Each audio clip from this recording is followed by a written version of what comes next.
2010 vimos celebrando o Día da Ciencia en Galego. Así que, benvidas e benvidos á celebración con Ida Ciencia do 16º Día da Ciencia en Galego.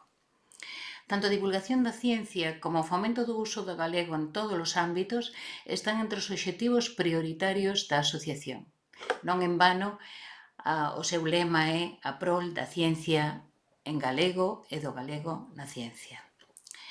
E con esta actividade tamén queremos cumprir o obxectivo de ciencia para todos, e achegar a ciencia en galego a toda a xente nova, sen que o feito de vivir nun pobo ou nunha cidade con mellores ou peores comunicacións sexa un impedimento.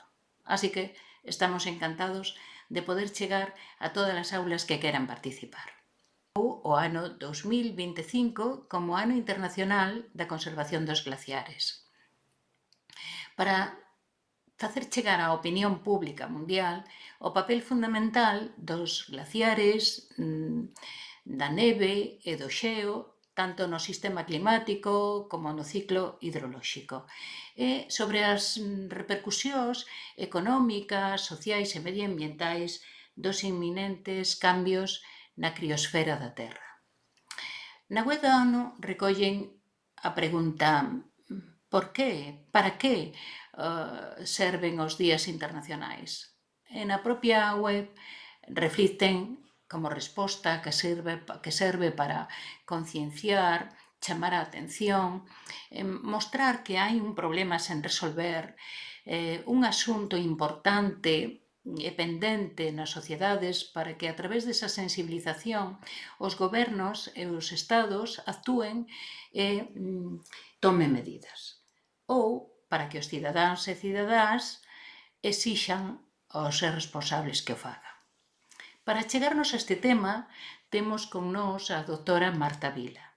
Marta Vila Taboada é profesora titular na área de xenética no Departamento de Bioloxía da Universidade da Coruña, imparte docencia no grao en Bioloxía e en 2 mestrados, e desde 2024 coordina un grupo de investigación en Bioloxía Evolutiva, onde 14 profesores e profesoras traballan en xenética, xenómica evolutiva, ecoloxía molecular, conservación biolóxica e acuicultura.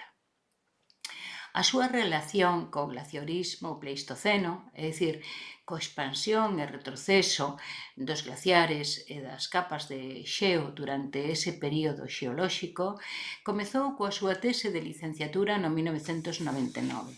O título da súa tese era Paleontoloxía molecular, novas ferramentas para o estudo de restos óseos de macromamíferos cuaternarios. E seguiu coa súa tese de doutoramento no ano 2004. O seu título era Efecto dos cambios ambientais durante o cuaternario na distribución de especies actuais, o caso das bolboretas Erevia.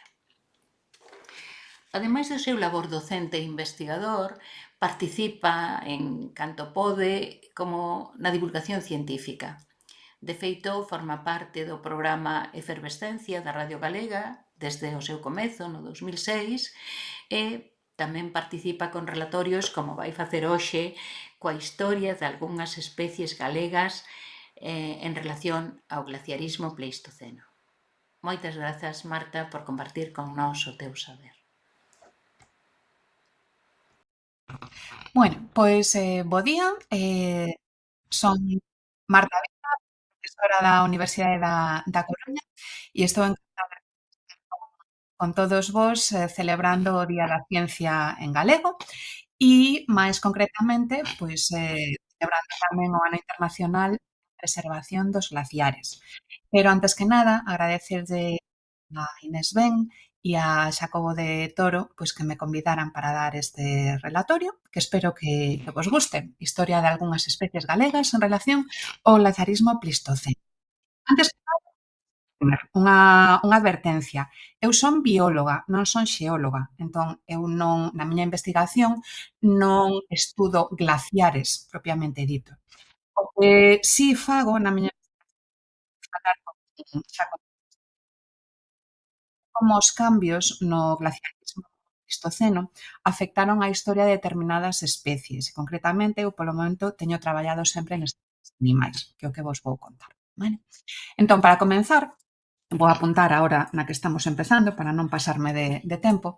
Imos comezar definindo o que é un glaciar. Todos ou todas prácticamente saberedes o que é un glaciar, pero simplemente ímolo ler.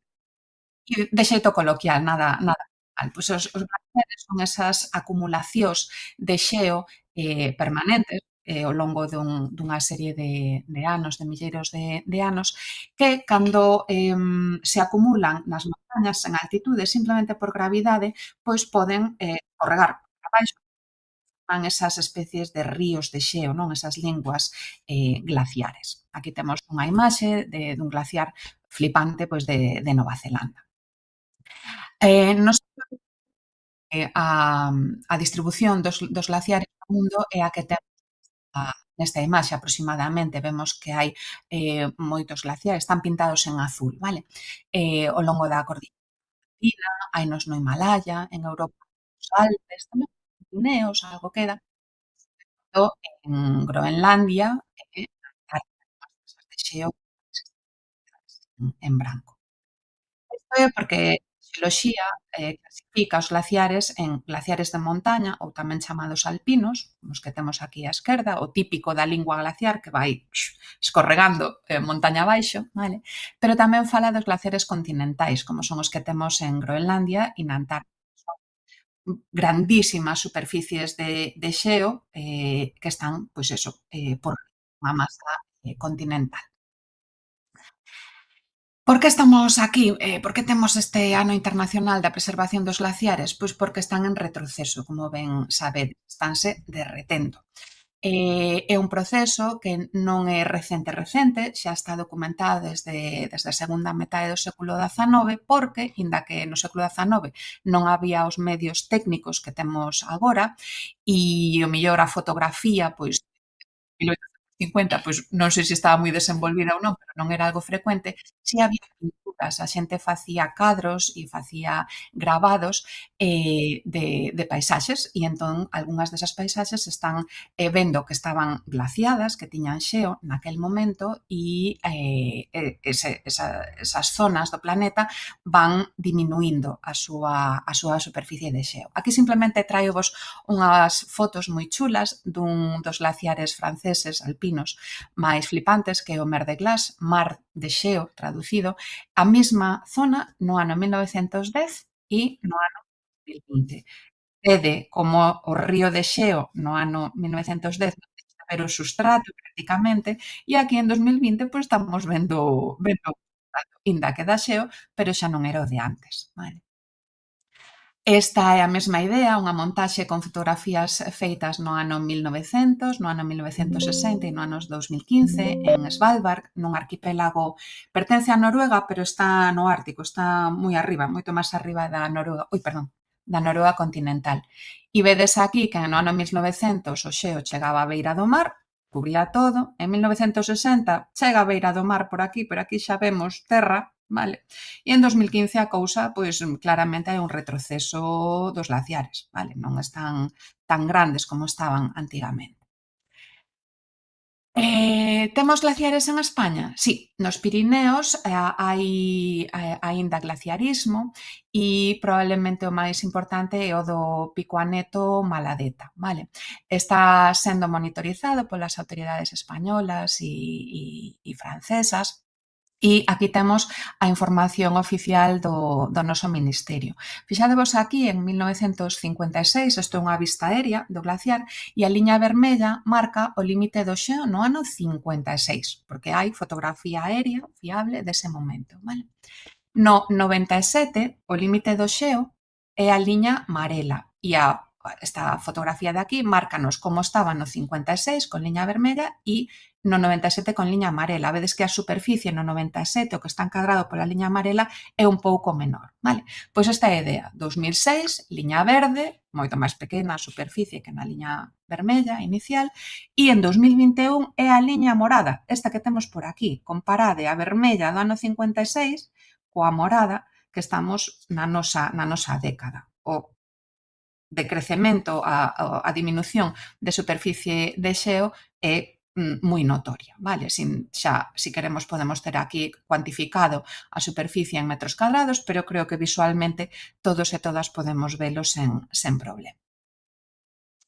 As causas do retroceso dos glaciares siguen sendo investigadas, vale? Hai unha compoñente humana que está aí pola nosa contribución ao quecemento global, pero non me vou meter nas causas. Si quero sinalarvos as consecuencias que ten ese retroceso glaciar, vale? Porque se se funde ese xeo tantísimo que hai ou había na Antártida, en Groenlandia, nos glaciares de montaña, ese xeo derretese en auga e esa auga vai polos ríos e acaba no mar. Entonces o que vai facer é subir o nivel do mar. E iso provoca cambios. E eu, que vivo na Coruña, e aquí hoxe hai xente de cidades e vilas costeiras, hai xente de Ferrol, hai xente do Fernando Birch da Coruña, hai xente do Instituto do Castro en Vigo, pois eso, o nivel do mar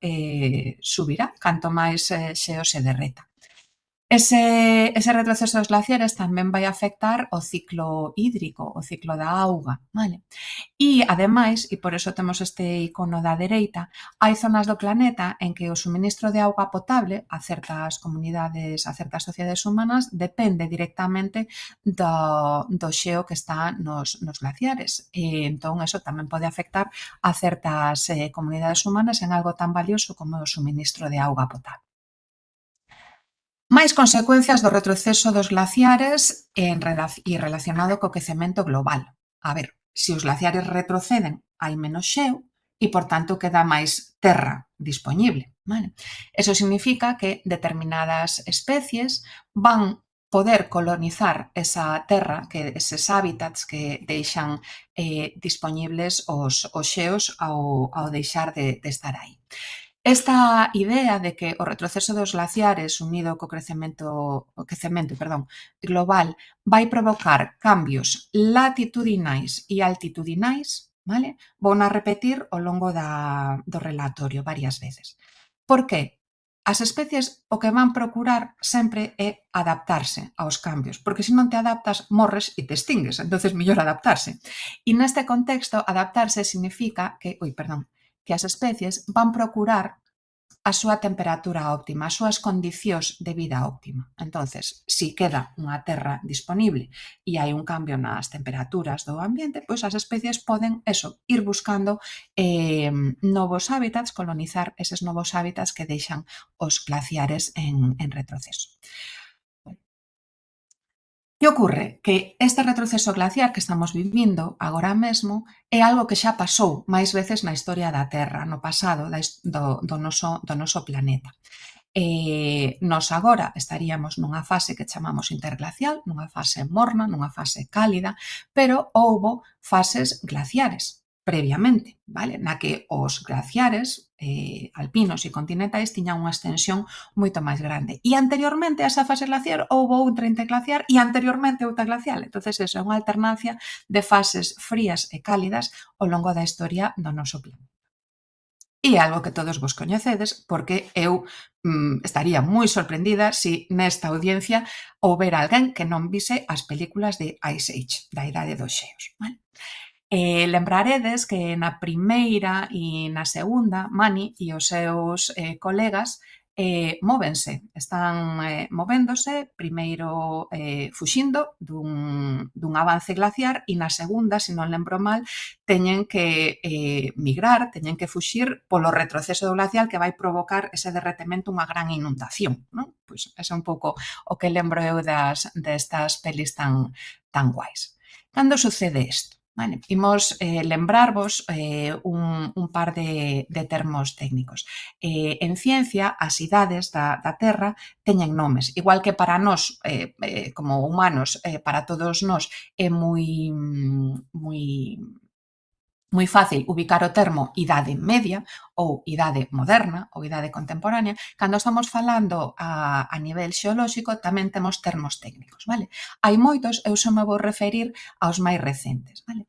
O que chamamos cuaternario, non sei se me deixa, sí que me deixa sinalalo, cuaternario, é o tempo xeolóxico que vai entre o momento actual e hai 2,6 millóns de anos aproximadamente. E ese cuaternario está dividido nunha fase que chamamos Plistoceno en castelán, Plistoceno en galego, que vai deses 2,6 millóns de anos a aproximadamente 12.000 anos. Vale?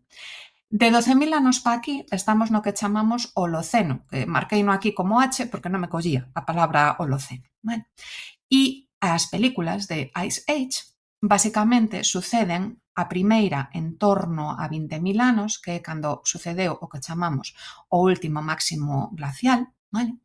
E a Terra tiña esta pinta, máis ou menos. Vale? Vedes que aquí, no hemisferio norte, pois había unhas inmensísimas masas de xeo. Lembrade que a Ice Age está ambientada no continente americano, vale?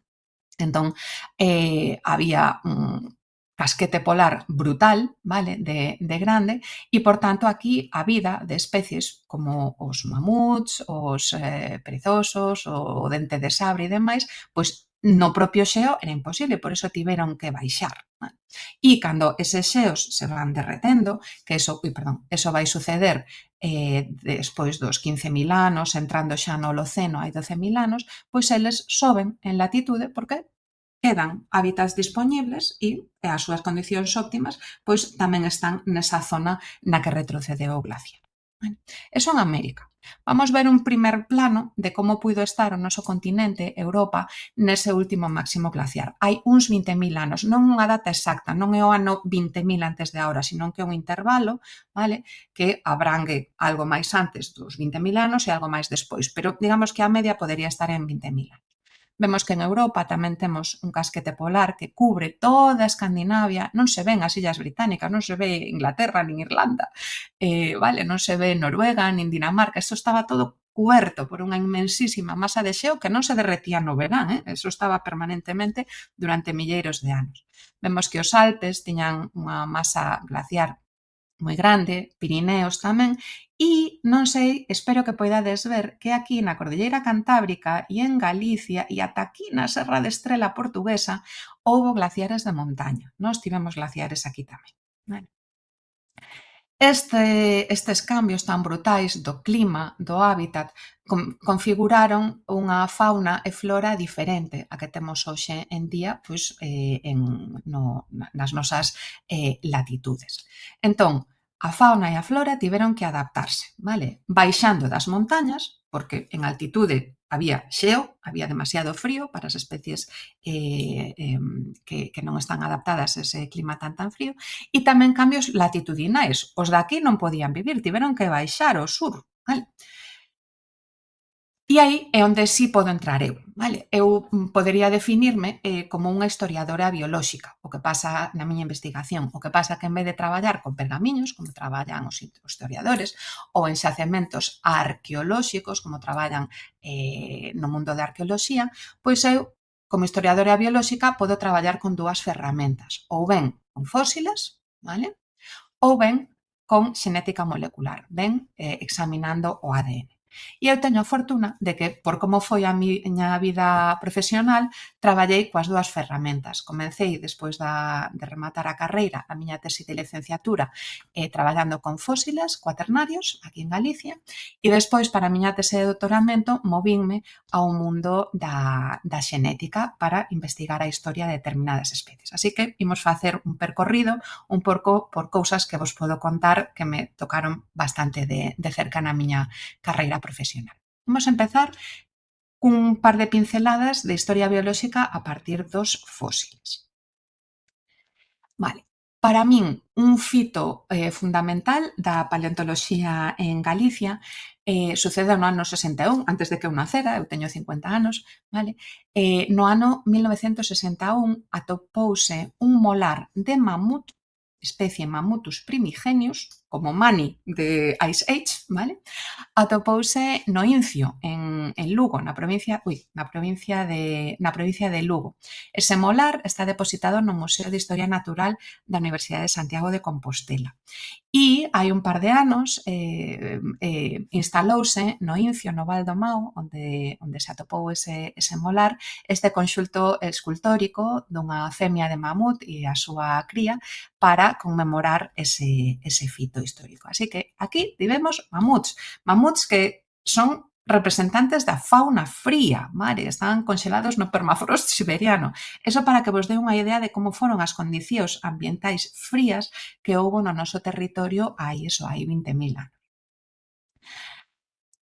Ao noso territorio, a Galicia, tamén chegaron especies da fauna fría que non están extintas, porque mamuts non hai hoxe en día, pero os renos de Papá Noel, a día de hoxe, pois a súa distribución é isto que temos pintado en marelo neste mapa, vale? É dicir, ahora mismo en España non hai renos, pero no último máximo glacial sí que chegaron estes puntiños verdes que vedes aquí á dereita e tamén a estrela que simboliza o xacemento da Tapuerca, son xacementos onde hai restos fósiles de reno, de Rangifer tarandus, que está o seu nome científico, nome en latín. Vale? Así que, novamente, isto é ilustrativo de como de frías eran as condicións en Galicia, na Península Ibérica, no último máximo glacial. Son fitos paleontolóxicos moi importantes, pero o meu favorito ven agora. Aquí nesta imaxe temos unha reconstrucción, vamos a dicir, ideal da pinta que puido ter esta especie, Ursus speleus, o oso das cavernas, vale? Aquí á dereita temos un oso pardo, Ursus arctos, vale? E á esquerda temos como podería ter a pinta un oso das cavernas que é unha especie extinta. É unha especie que se extinguiu hai aproximadamente 24.000 anos, vale? Era un pouco máis grande que o oso pardo, tiña unha morfoloxía esquelética, sobre todo craneana, un pouquiño diferente, a fronte era un pouco distinta e demais, pero a característica fundamental de Ursus speleus, do oso das cavernas, é que era herbívoro, polo menos moitísimas das súas poboacións eran herbívoras, e iso vese pola dentición. Tiñan unha dentición, uns molares, que non son os molares de carnívoro, con esas crestas tan pronunciadas para rasgar carne, sino que tiñan unhas características que fan que os científicos determinasen que tiña unha dieta herbívora, polo menos en moitísimas das súas poboacións. E aquí quero vos presentar a Aurora Grandal de Anglade, que esta rapaza, esta señora que está aquí, e que foi a miña directora de tesina, foi profesora, a miña directora de tesina e agora compañeira de facultade e boa amiga. Aurora defendeu a súa tese de doutoramento no ano 1993 precisamente sobre os fósiles, moitos fósiles que ela atopou en Cova Eros, en Triacastela, en Lugo, de Ursus speleus. Foi ela a que puxo o oso das cavernas galego no mapa, vedelo aquí, vale? E gracias a traballos como o dela e o seu grupo de investigación, pois agora coñecemos a distribución desa especie extinta, que cando eu estudaba pois se pensaba que era únicamente europea, e agora vemos marcado en laranxa e cos puntos vermellos do mapa, que se sabe que chegou incluso aquí ao medio de Asia, vale? Entonces, bueno, hai máis cousas do oso das cavernas, pero para sintetizar para esta charla para vos hoxe, creo que son os fitos máis importantes, vale? Desde aquí mandolle a Aurora un bico, espero que poida ver a charla e se non está ela hoxe aquí é por motivos de saúde, porque sí que lle interesaba participar na celebración do Día da Ciencia en galego. Non está aquí, pero si temos outros resultados do seu grupo de investigación. Aquí á dereita presento vos a Ana García Vázquez, que foi doutoranda de Aurora e agora é investigadora nun centro de investigación en Rumanía. Ana, e Aurora tamén, vamos, pero Ana é a primeira autora, ten este traballo do ano 2021 no que repasa o que se sabe da megafauna plistocena galega. Xa falamos de que había mamuts, xa falamos de que había o oso das cavernas, vale? E xa falamos de que había reno, vale? Pero Ana, na introdución dese traballo, repásanos todo o que os distintos grupos de investigación foron atopando no noso territorio.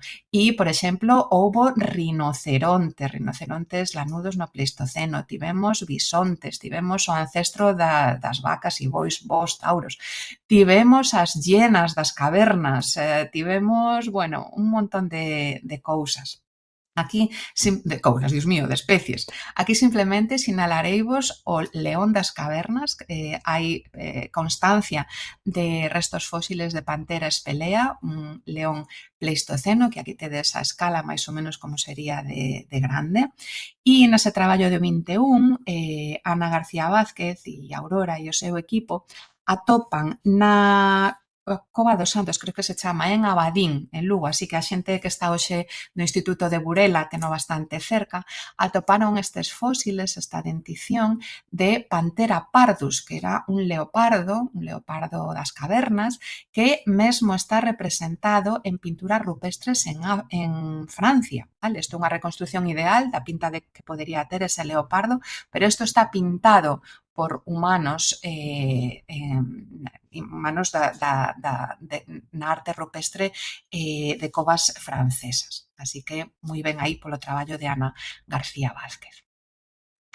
Así que isto que é unha reconstrucción artística dunha paisaxe plistocena, ben podería ser Lugo, vale? Ou ben podería ser As Pontes, basicamente, cos mamuts, con cabalos prehistóricos, con estes rinocerontes lanudos, aquí con estas panteras ou leóns que están papando nun cérvido, fose reno ou fose cervo, ben podería ser. Vale? Temos constancia paleontolóxica da presenza destas especies.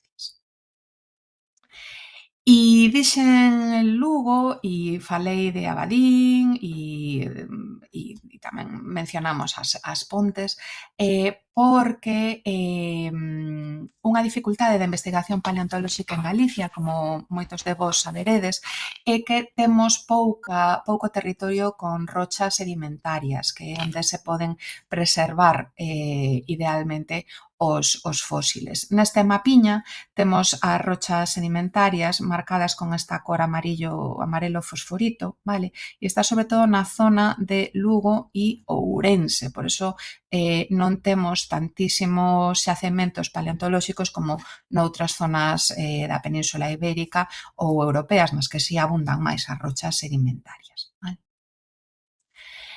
Que pasa, como nos aproximamos á historia biolóxica cando non temos fósiles, vale?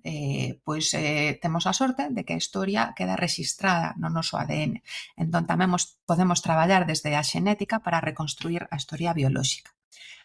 Hai que tomar a mostra, hai que secuenciar, analizar o ADN e hai que facer traballo bioinformático que leva unha forte componente estatística, vale?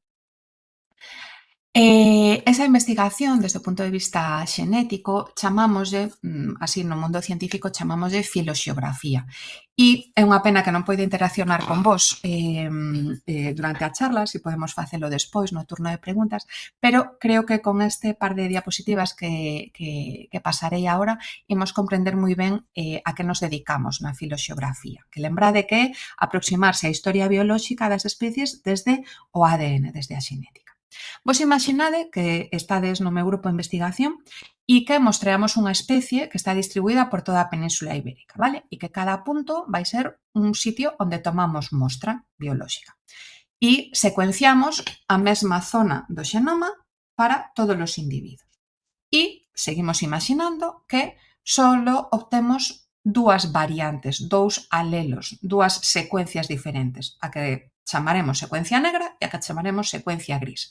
E poñemos no mapa onde atopamos cada unha desas secuencias, vale? E vemos que, pois aquí, na cabeceira do Miño, na zona estalucense, pois atopamos secuencia negra, pero mellor aquí nos Ancares atopamos secuencia gris.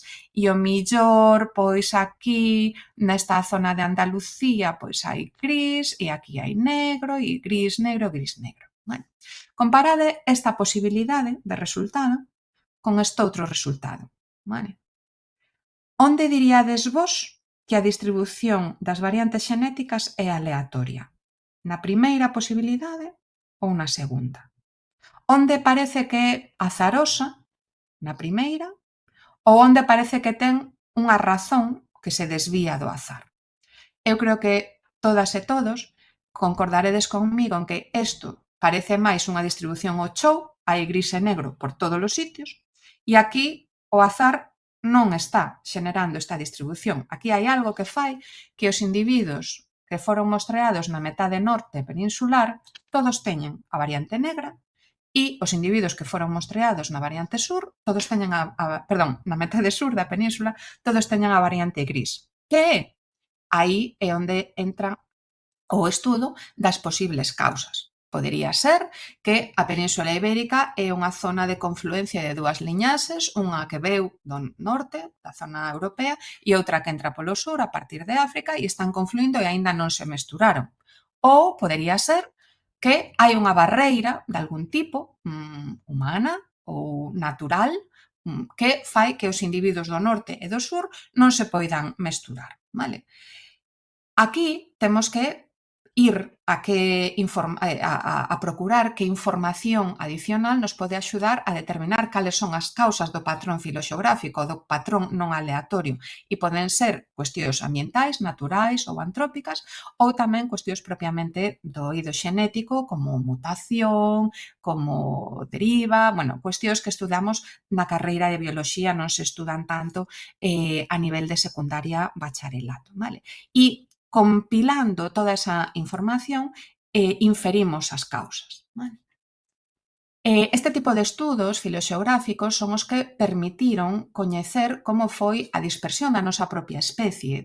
Todos vos estudiastes ou estudaredes que a nosa especie ten a súa orixe en África e que nun determinado momento, hai X milleiros de anos, pois sae de África e dispersa polo mundo. Vale? Poboa Europa, Asia, chega a Oceanía e finalmente chega ás Américas polo estreito de Bering. Vale? Tamén este tipo de estudos filoxeográficos son os que fixeron compañeros meus como Antonio Salas aquí e Federico Martinón da Universidade de Santiago de Compostela para estudar como se dispersou o virus que nos causa a COVID, vale? Como desde a súa chegada en febreiro, marzo de 2020, pois se vai espallando polas distintas rexións do mundo.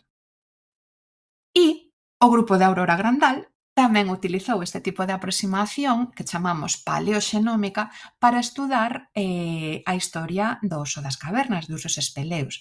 Aquí tedes unha foto da doutora Gloria González Fortes, que é membro do grupo de investigación de Aurora, e que no ano 16 publicaron un traballo brutal, super chulo, no que extraíron ADN dos restos fósiles destas covas, a Muchate, Somiedo, todas estas covas galegas que eu lles teño moito cariño, Liñares, Eirós, Aceza, Paleira, Cova da Arcoia, vale?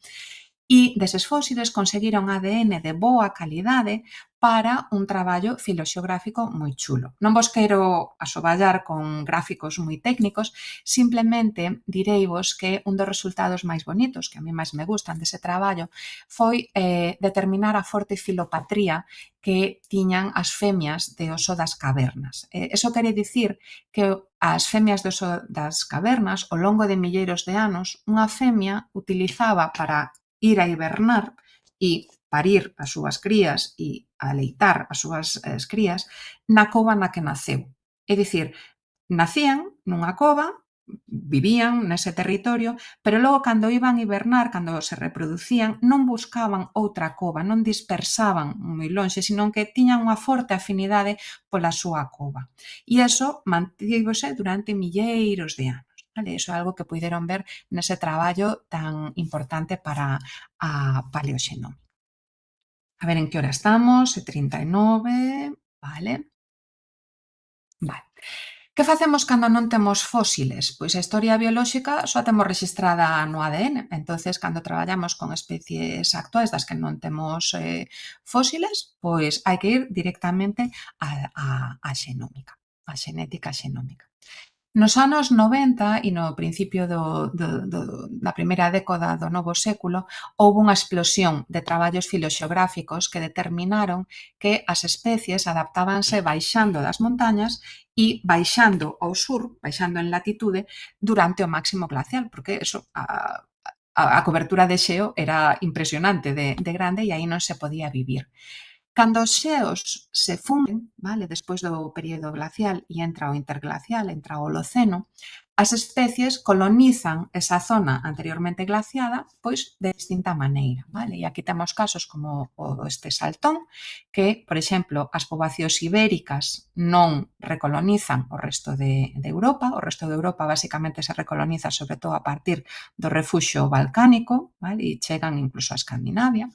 O ourizo cacho, pois é outro caso distinto, porque aí as poboacións ibéricas si consiguen pasar os Pirineos e recolonizan Centroeuropa e mesmo as Illas Británicas, e a zona centroeste de Europa pois si é colonizada desde o refuxio itálico e o refuxio balcánico. E no oso pardo dase unha circunstancia moi chula, que é que en Escandinavia, aquí en Suecia, conflúen dúas liñaxes xenéticas que quedaron refuxiadas na Península Ibérica e nos Balcáns durante o máximo glacial. Vale? Entonces, esta é son demostracións moi bonitas deses cambios altitudinais, baixar das montañas, e latitudinais, baixar ao sur, durante o momento de máxima expansión do ceo no máximo glacial. Eu contribuín humildemente a ese tipo de investigacións, non a estas que vos acabo de presentar, sino as que vos presentarei a continuación. E no noso caso, pois, como vos decía, o primeiro que hai que facer é ir ao campo e tomar mostra. Así que aquí me tedes no meu querido Caurel de Lugo tomando mostra para unha desas investigacións. Das que fixen, e por premura do tempo e para non aburrirvos, só vou falar de 3, vale? E con eso rematarei a charla. As dúas primeiras son de bolboretas, dúas bolboretas do mesmo xénero, o do xénero Erevia, a ver que o vou sinalar aquí, vale? É un xénero que ten moitas especies a nivel mundial, máis de 100 especies, e na Península Ibérica podemos atopar 19 especies, das cales 7 son endémicas, quere dicir que hai 7 especies do xénero Erevia que só están na Península Ibérica. Vale? En Galicia, das 19 especies de Erevia, en Galicia podemos atopar 3, que son Erevia palárica, Erevia triaria e Erevia epifron. Eu vou vos falar das dúas primeiras, de Erevia palárica e Erevia triaria. Primeiro vou vos falar de Erevia triaria, o seu nome común é Montesa común. Todas as especies de Erevia en galego chamanse montesas, vale? E aquí tedes unha foto moi bonita de Erevia triaria. Foi o traballo principal para a miña tese de doutoramento, vale? A distribución de Erevia triaria é o que temos aquí sinalado en gris, está nos Alpes, está nos Pirineos, no sistema central, sistema ibérico, Cordillera Cantábrica, Sierra da Demanda en La Rioja e serras galegas como a Serra do Xistral, que é ese puntiño marcado con número 1. Vale?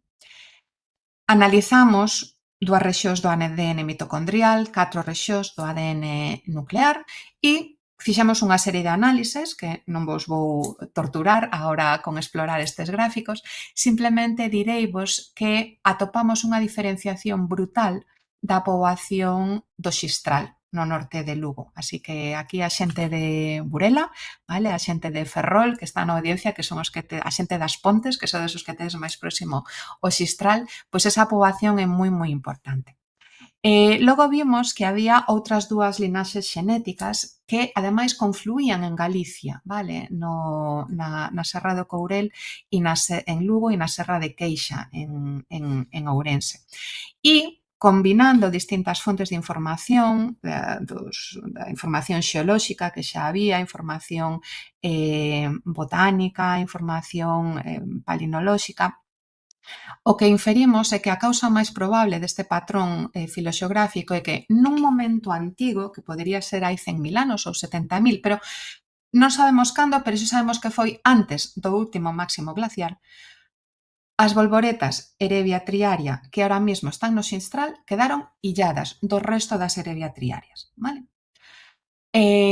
Posteriormente, despois do último máximo glacial, chegan a Galicia probablemente a partir dunha ruta norte e probablemente a partir dunha ruta sur, chegan esas dúas linaxes que hoxe conflúen no Courel e en Serra de Queixa. Ancares, por exemplo, é puramente linaxe pirenaico-alpino, e aquí hai unha poboación portuguesa que é a Serra da Nogueira, no norte de Portugal, que é puramente linaxe sur e son idénticas xenéticamente ao que hai no sistema central, na zona de Madrid, Ávila e demais. Pero no Courel e en Queixa, zas, temos as dúas, esa zona de confluencia. Bueno, e iso é pois, o resultado así máis salientable dese traballo.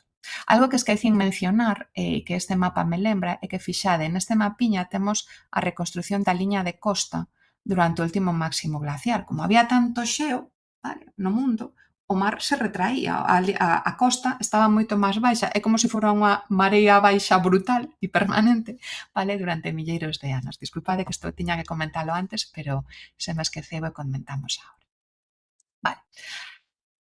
O segundo traballo que vos quero comentar é o da Montesa Grande, Erevia palárica. E esta é moi especial para nós porque esta é endémica das montañas do noroeste ibérico. En todo o mundo só se atopa aquí. Cordillera Cantábrica, Montes de León e Serras Galegas de Ancares, Courel e Queixa. É unha especie que temos aquí nunha foto, esta é a man de Laura, agora vos presento a Laura, e as guías, os libros din que é a Erevia a montesa máis grande do mundo, vale? Ahora matizaremos isto. Aquí tedes a miña última doutoranda, Laura Torrado Blanco, que o ano pasado defendeu a súa tese de doutoramento maravillosa sobre esta especie, vale? Sobre Erevia palárica. E agora vedes de onde ven a cabeceira da miña presentación, a miña primeira diapositiva, é un deseño de Laura, que aparte dunha excelente investigadora, é unha maravillosa ilustradora gráfica. Vale? Vou vos falar só do primeiro capítulo da tese de Laura, que é a filoxeografía da Montesa Grande. Mostreamos toda a área de distribución, estes son os puntos dos que temos mostra, vale? Dos que analizamos o seu ADN, e atopamos un patrón filoxeográfico moi forte. Os xenes, as variantes xenéticas non están distribuídas ao azar. Hai dous grupos claros, que son a Cordillera Cantábrica, por un lado, vale? E as serras galegas polo outro. E concretamente, aquí tamén hai unha poboación que está especialmente diferenciada, que é a Serra de Queixa. É a estación de esquí de Cabeza de Manzaneda, vale? Aquí temos xente de Ourense, de Verín, pois a estación de esquí de Cabeza de Manzaneda, aí está esa poboación de Montesa Grande que queremos comprobar se os últimos incendios non lle afectaron ou canto lle afectaron, porque algo tuvo que afectar. Bueno, pois, como se explica esa distribución das variantes xenéticas? Pois está moi ligada ao glaciarismo pleistoceno. Vale? Establecimos unha colaboración con Elena Romo, cunha profesora que vos presentarei nun minuto, que fixo unha modelización de como debeu de ser o hábitat favorable para Erevia palárica no pasado. E Elena viu que no último interglacial, nun momento non definido no tempo, entre hai 116.000 e 29.000 anos atrás, a distribución de palárica debeu de ser moi restringida, vale? Estos puntiños grises que vemos aquí. Pero no último máximo glacial, entre 29.000, 19.000, 15.000 anos atrás, vemos que se forman estes glaciares grandísimos nos Pirineos, tamén na Cordillera Cantábrica, e isto supón unha barreira para a Erevia palárica, porque estas erevias non viven aí, no xeo, nos glaciares, atópanse, pois eso, en zonas montanas, pois onde hai vexetación e as súas plantas nutricias, como iruga e como adulto. Entonces, debeu de haber un hábitat favorable na zona norte dos glaciares cantábricos e na zona sur. E iso configurou dúas linaxes xenéticas que evolucionaron diferenciadamente ao longo dunha serie de milleiros de anos. Cando o xeo se retira, eses individuos volven a subir en altitude, suben outra vez as montañas. E o que vemos agora, pois esa configuración nos grupos xenéticos dos que vos falaba anteriormente e é o que fai que Queixa, Cabeza de Manzaneda, pois quedara illada. Quedou como ese reducto glaciar de cando a distribución era moito máis ampla. Erevia palárica e Erevia triárea teñen outra particularidade e é que Elena Romo, que é profesora da Autónoma de Madrid, ademais ten un traballo, non con nós, con outros colaboradores, que publicou en 2023 no que modeliza como vai ser a distribución das erebias ibéricas en 2070, 2050, 2070, se o cambio climático sigue quecendo ao ritmo que está quecendo. Vale? E é un resultado agridulce. Das 19 especies de erebias ibéricas que temos, só van sobrevivir 3 en 2070. E desas 3, 2 son Erebia triaria, ela chama aquí Erebia triarius, pero é a mesma especie, e Erebia palárica. Vale? Triaria ten mellor pronóstico porque como non é endémica da Península Ibérica, pois vai andar ben nos Pirineos, vai ter poboacións nos Pirineos e na Cantábrica. Erebia palárica sí que parece que as poboacións galegas se extinguirán e que quedará algún reducto aquí na Cordilleira Cantábrica, vale? Pero en principio sobreviviría. E por último, para xa, estoume estendendo máis do pensado, disculpade, falareivos da filoxeografía do peixe espiñento. Aquí a xente de Lugo, das Pontes, de Pontevedra, da Coruña e de Ourense, nalgún momento poderían contribuir, porque necesitamos saber que tal está o peixe espiñento. Hai poboacións que parece que están extintas, como a das Pontes, a do río Chamoselo, a xente das Pontes, a ver se algún día colaboramos, ou a do río Anllóns, na Costa da Morte, non está claro que pasou con esas poboacións, pero hai outras poboacións que siguen na Bacia do Miño, na Bacia do Limia, no río Umia, e bueno, que foron estudiadas por nós. Aquí tedes unha imaxe para que vexades como de pequeniño este peixe, e aquí temos unha foto de como son as femias e como son os machos. O nome da especie é Gasterosteus aculeatus, pero o nome vernáculo noso é espiñento, por estas 3 espiñas que teñen aquí, as aletas dorsais que están modificadas como espiñas. Esta é a distribución mundial do peixe espiñento, vale? Vedes que hai un núcleo moi grande aquí en Centro Europa e Illas Británicas, pero tamén está en Norteamérica e tamén está en Xapón, nesta zona de aquí do mundo. Vale. A Península Ibérica ten sufrido extincións xa registradas na bibliografía, por exemplo, nos anos 50 extinguiuse no Guadiana, vale? Sabemos que hai extincións no Júcar e Segura, tamén extinguese de sur a norte, pois polo quecemento global, porque este peixe, moito a calor, parece que non lle vai ben. De feito, a nivel ibérico, parece que as poboacións que están mellor son as galegas, vale? Aquí, con puntos grises, temos zonas onde se constatou a presenza do peixe espiñento en algún momento, vale? E os puntos vermellos, os cadros vermellos son as zonas onde nós tomamos mostra e analizamos o seu.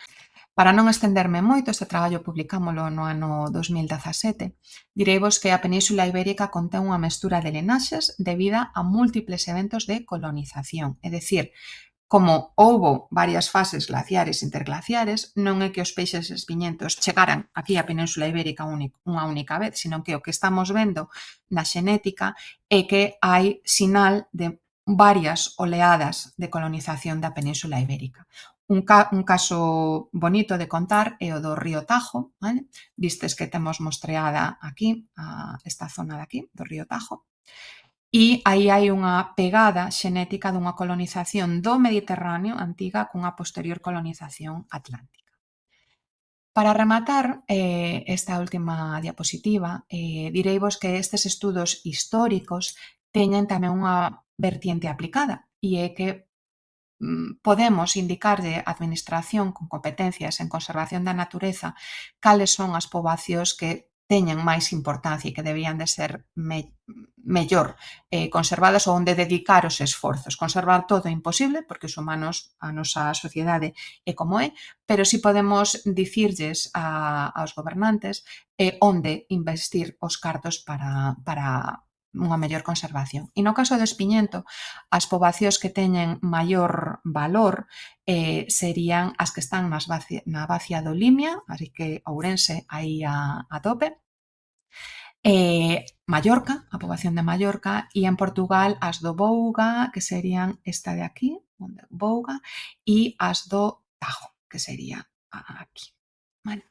E con isto, quero darvos as grazas pola vosa atención, disculparme porque me estendín máis do que fixen nos ensaios, vese que falei máis lento, e quedo a vosa disposición para o turno de preguntas.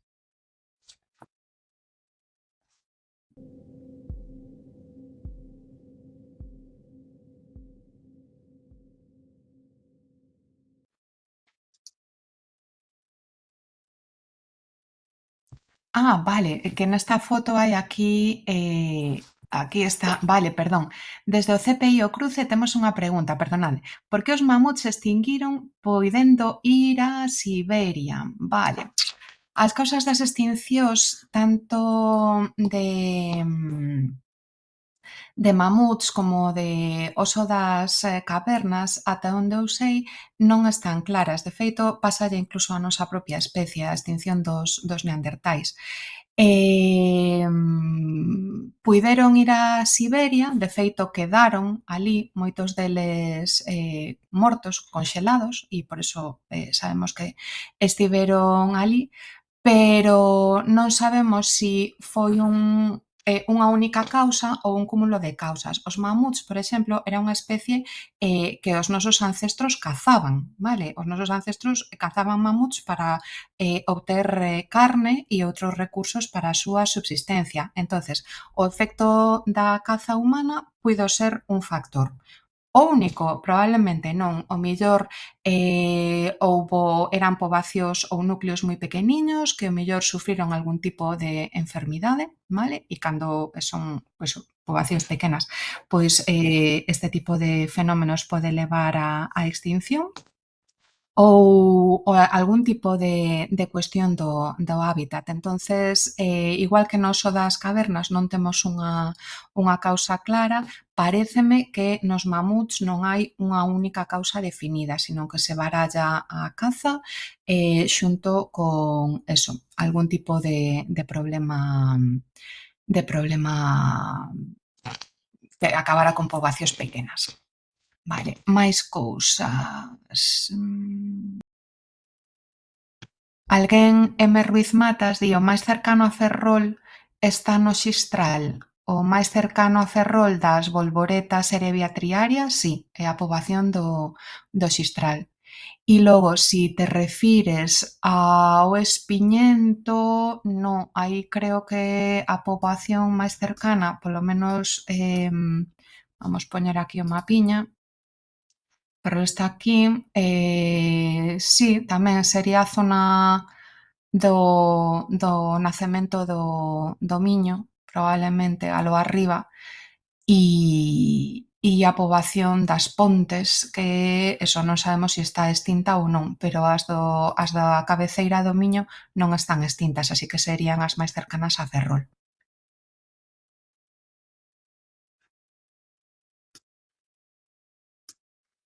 Mirade, mentres o sea, agardamos por si hai algunha outra pregunta.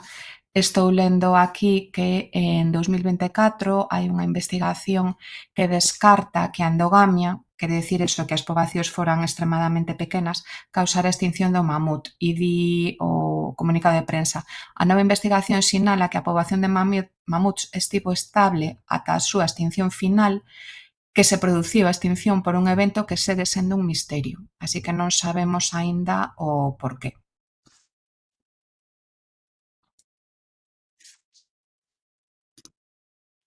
Vale, por que aos osos lles gustan as covas?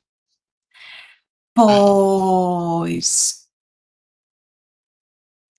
eu creo que é porque atoparon que as covas son un medio ideal para a súa hibernación. Eles teñen ese instinto de hibernar, é parte do seu ciclo vital, igual que para nós pois é parte do noso ciclo vital a menstruación das rapazas e das mulleres, pois eles teñen a hibernación anual como un evento do ciclo vital e necesitan unha zona protexida que lles permita pasar o inverno. E entón as covas resultaron ser ese sitio ideal.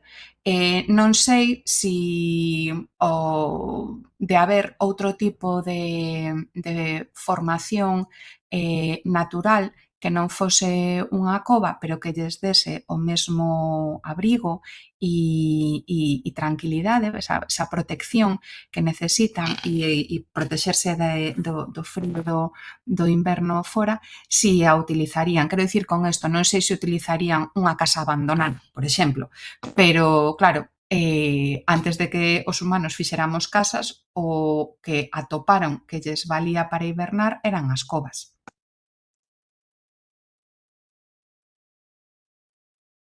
Moi ben, dinme por aquí que era a última pregunta, así que moitas grazas á organización e sobre todo a profesores e alumnos que estivestes aí escoitando.